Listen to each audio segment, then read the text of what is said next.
CBN to redesign new series of bank notes at 100, 200, 500 and 1,000 naira levels.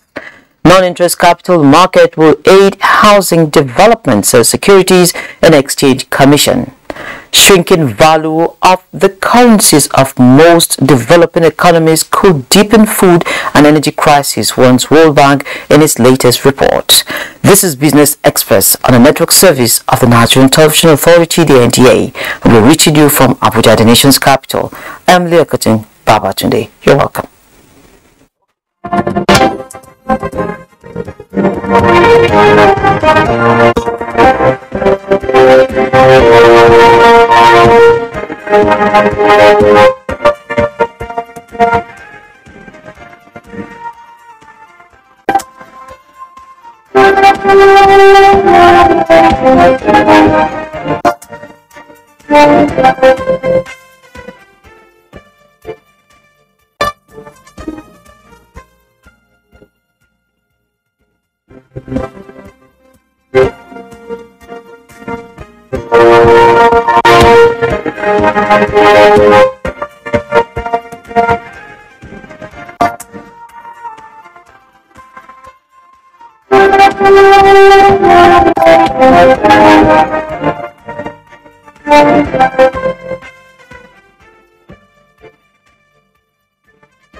Well, we'll begin the business of the day by informing you that the Securities and Exchange Commission (SEC) says the non-interest segment of the capital market is capable of financing the housing sector, which will lead to better well-being of the citizenry as well as general performance of other sectors of the economy. Director General of the SEC, Mr. Lamido Yuguda, stated this during a webinar with the theme "The Non-Interest Capital Market as Panacea to Mortgage Financing in Nigeria." The SEC DG stated that governments at both federal and state levels and businesses in Nigeria have been tapping various available sources of financing, including capital market products, for funding real estate developments. The methods of finance have various associated costs, some which are deemed to be high. He emphasized that the Nigerian capital market provides a platform for mobilizing long-term funds for real estate investments to complement the mortgage funding sources by commercial banks, primary mortgage institutions, non-government organizations, cooperative societies, and international finance institutions. Now, the shrinking value of the currencies of most developing economies is driving up food and fuel prices in ways that could deepen the food and energy crisis that many of them already face. This is according to the World Bank's latest Commodity Markets Outlook report. The report says in US dollar terms, the prices of most commodities have declined from their recent peaks amid concerns of an impending global recession from the Russian invasion of Ukraine. The price of Brent crude oil in US dollars fell nearly 6%, yet because of currency depreciations, almost 60% of all importing emerging market and developing economies saw an increase in domestic currency oil prices. During this period, nearly 90% of these economies also saw a larger increase in wheat prices in local currency terms compared to the rise in US dollars. Do you know that global best practice is for central banks to redesign, produce, and circulate new local legal tender every 5 to 8 years? Well, over here, it is long overdue as the Naira has not been redesigned in the last 20 years. But the good news is that the wait is over and the new tender will begin to circulate December 15, 2022. Let me take you through what the exercise will look like. The Naira redesigning is long overdue as currency management faced several daunting challenges in recent times. The concerns have continued to grow in scale and sophistication, with attendant and unintended consequences for the integrity of both the CBN and the country.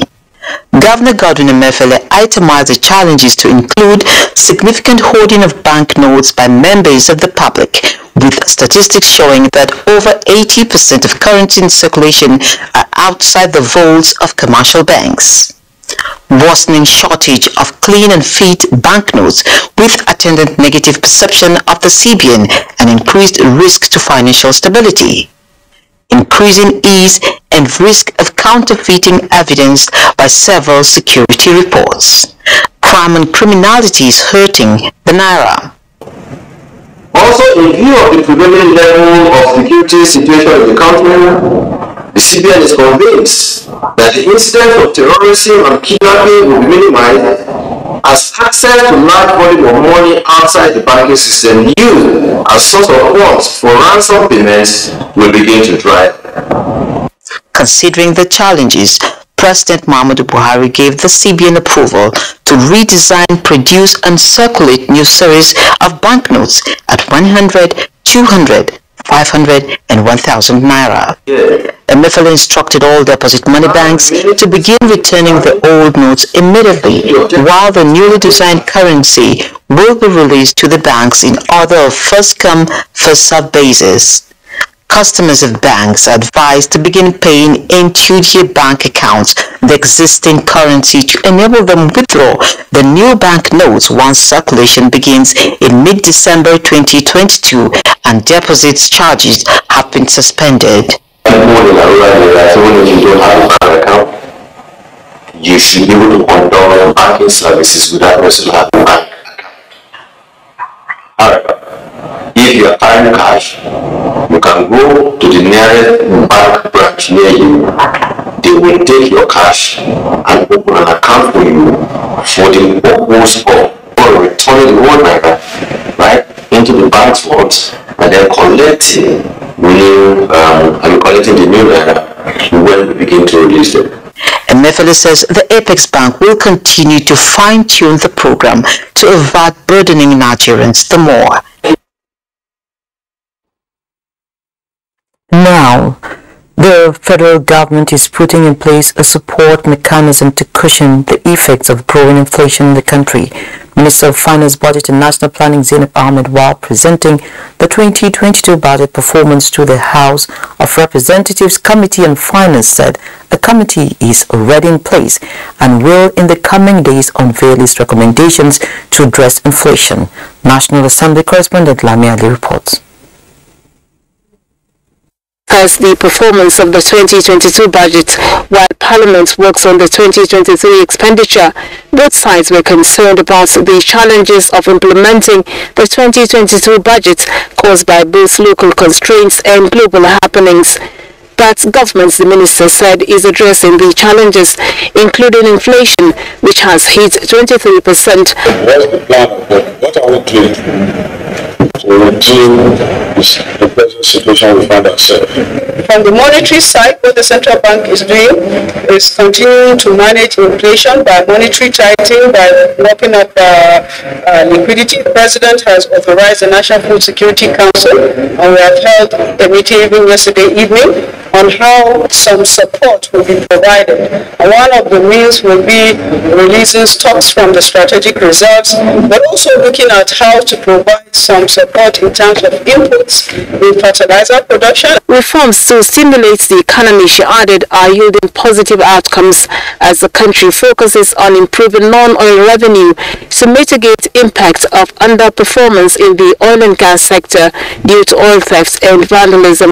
Meanwhile, the House Committee on Healthcare Services is scrutinizing the fiscal performance of agencies in the sector as the various heads appear to defend their 2023 spending plans. There is no way we can achieve universal health coverage.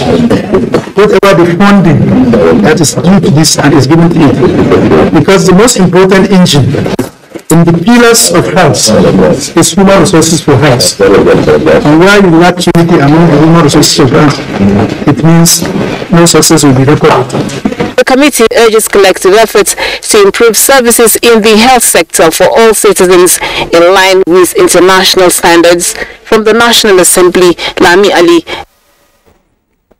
Thank you, Lami. Now we move to the business of the day. For a lot of Nigerians, they have never experienced currency changes, of course, considering the demographics. Boniface Chizia is a former banker and he joins me all the way from Lagos this morning to speak to the implications of this development to the Nigerian economy. You're welcome, Mr. Boniface, to Business Express. Thank you, my dear. How are you? How are you doing? Well, hi. And I hope you're keeping safe and you're above the rising water levels. Well, but thank God, we bless God. I think that it's wake-up call. We should only should do what we should do. So the flood is coming, and there's for us to make sure we do what we should do. Make sure that we play safe. Okay. I hope in Abuja you are safe yourselves. We are safe. We're safe. Thank you for checking in on us as well. So firstly, yes, hearing the reasons given by the CBN governor on why the Naira needed to be redesigned, perhaps you can talk us through how did we get here? This is because when we consider the demographics, a lot of people only know the currency in circulation right now. Yeah. Well, I think that this the Governor Central Bank in its press conference, make it quite clear. Nigeria has a large informal sector, which means you have the large sector of the economy is operating outside the formal system. So you have the artisans and so on and so forth. People sell certain things by the roadside. They don't patronize the banks, so they don't use the banks. So, but it's alarming for the Governor of Central Bank to say that the money in circulation is of an amount of about 3.3 trillion naira, and about 2.7 or 8 to 8 is outside the banking system. Now that is terrible. For those of us who are economists and know a little bit about banking, what that means is that the monetary policy, to that extent, can only be as effective to the extent that it targets only 15%, and that is terrible. And most of the things you do, the monetary policy, the economy, and so on, is to deepen the financial sector. Deepening the financial sector really means that you want to attract as much as possible most of the funds in circulation in the economy in the formal system to be with the banks. But if you also succeed in doing this, which is our case, then that's alarming. And of course, the reasons for this, they're obvious. I just talked about a large informal market. But the government himself, did allude to the fact of so much money, criminality in the system, most of that table payments and so on. They are not made to the bank, so they are made in cash. And if you look at our recent experience, where kidnapping and ransom payments have become an industry on its own, it's not surprising. So the amount of money you have outside the banking system is alarming. It distorts the system. It makes the central bank policies to be ineffective. I think this is the most important thing. But maybe as we go on discussing, I read the comments which some people have made. This was released. Some experts, so-called experts. There's so many things, and there's the Indian experience, which again is being referred to. But Indian experience in 2016, they demonetized. And the Indian government woke up one day suddenly and then just said these currency denominations are no longer legal tender. And that's so, and that was sudden. And so it had consequences. But we are not doing that. Look at the notice we are giving to the public. The government is giving more than 1.5 months notice before this will start. And this is a different ballgame. All we are trying to do is to change our currency, change the notes. And those who illegitimate, have legitimate holders of currency, do not have anything to worry about. But I'll say to Nigerians, what's important is that they should get going, because we have a penchant of when we have a program and we wait deadlines and so on and so forth. We wait until the deadline is, it's up Okay. Machine and so on and so forth. Okay, So if I may come in here, Mr. Boniface, you have already touched on the fact that a lot of people keep their money outside the banks. Now we know that in major commercial centers in this very country, people don't put their monies in the banks. Now we know they are traders, but they are not formal. Is it an issue of trust with our financial institutions? Well, if you have money, it's not an issue of trust with financial institutions. I mean, we had issues with financial institutions, we had issues with banks failures and so on, but that is well behind us. I mean, the monetary authorities are on top of their jobs, in terms of that. So the banks are safe. Your money with the banks are safe. But but when you have lots of money, that people have ill-gotten money, it's difficult to take it to the bank. So that's the problem. So if you come with a lot of money, how do you begin to pay? And when it's cash, so you cannot have any transfers and so on and so forth, and then you sold crude oil in black markets, and then you earn so much dollars and so on. How do you bring it into the bank? You'll be reporting yourself because you raise eyebrows. Somebody's going to ask you, how did you come by this money? And so what you do with this money is to put it in the system, and then it overheat the system. And so that's why if you need money that's outside the system, I hear people say changing the currency is going to affect inflation, and so of course it will affect inflation, because it's going to impact on demand.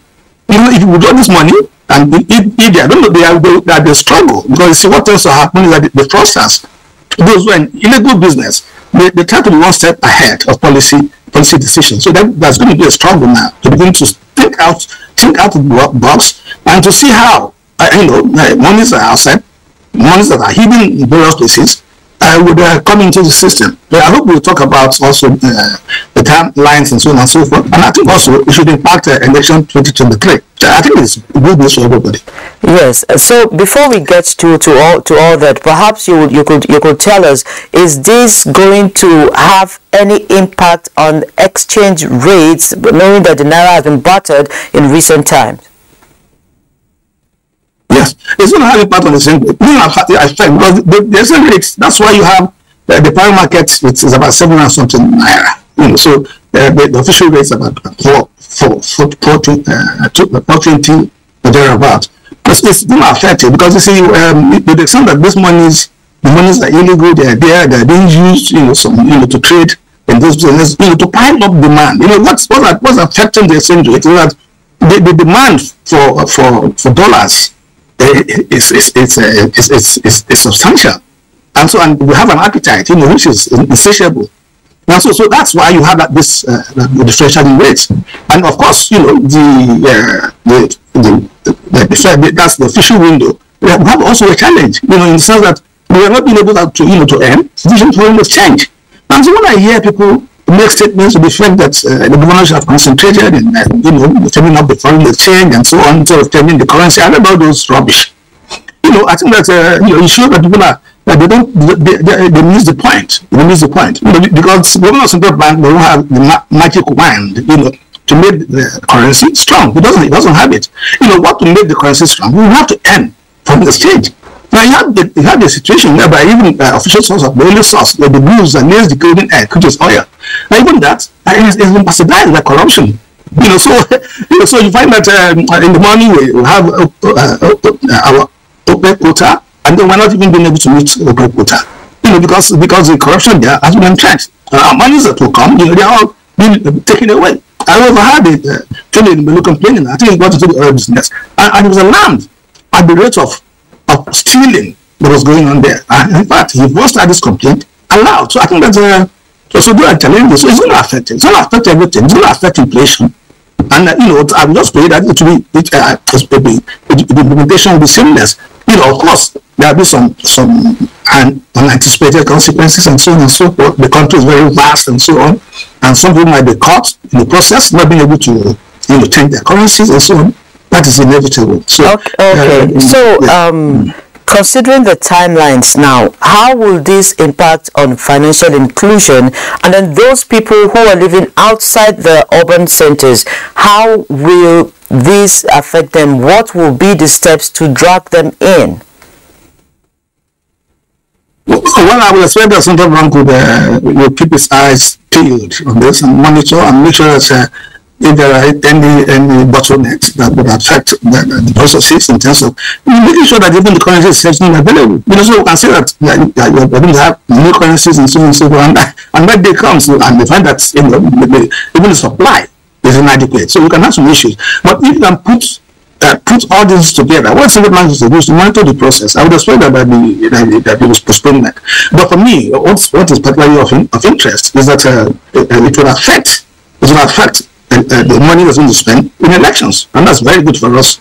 We want to demonetize elections. We want to stop vote buying. I know that most politicians, they stock up dollars and so on and so forth. I think that the authorities should be and the security agencies should be up and doing, because dollar is not a legal tender in Nigeria. And so if you come and giving dollars, to electorates openly, you should be arrested, because that's going against the law.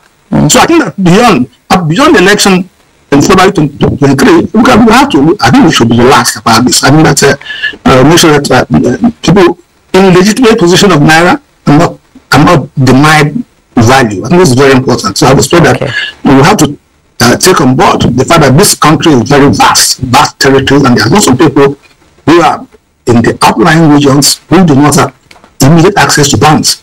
But I swear that those who we want to target, right, before the elections and after the election, we must have gotten them. So that's very important. Okay, thank you very much, Mr. Boniface Chizia, all the way from Lagos. Thank you for your insights this morning, and have a wonderful day. Thank you for having me. God bless you. Bless you too. Next is our Surviving COVID-19 series packaged by Nekaoko.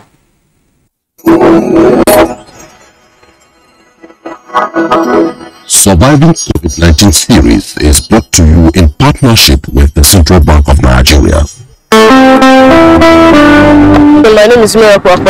I'm into sales of different fabrics, ready-made, baby ready-made, shoes and bags, as you can see actually. During COVID, it was not funny. Seriously, it was just not funny. But then, thank God for God, we found a way around it. It was during COVID, there was restriction of movement. We had to stay in the house.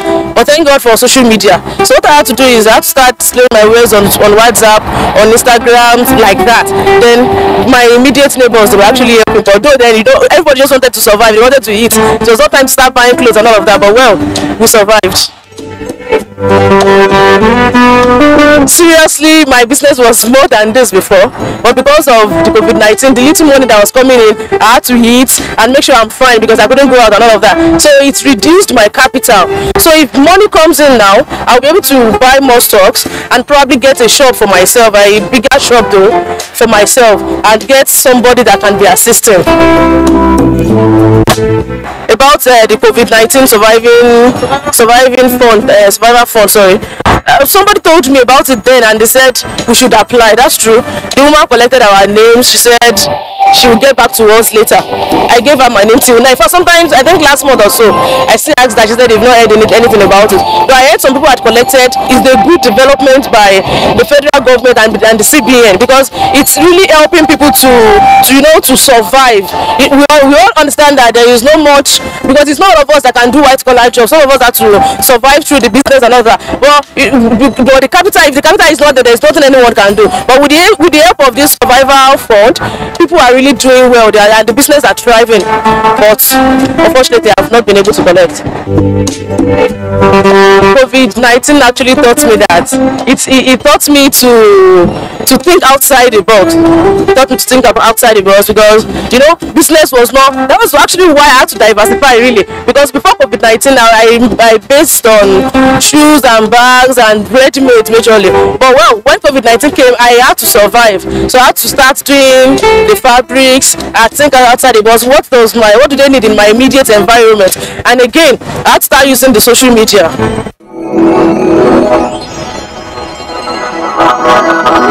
Surviving COVID-19 series is brought to you in partnership with the Central Bank of Nigeria. Next is the global commodities market.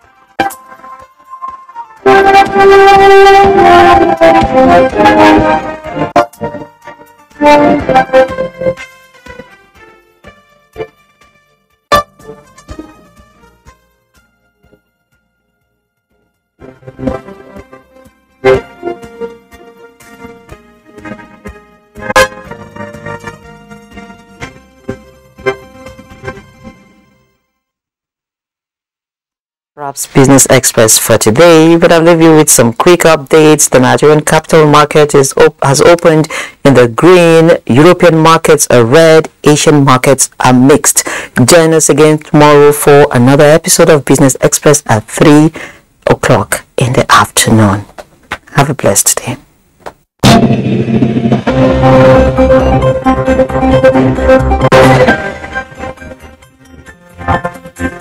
Thank you.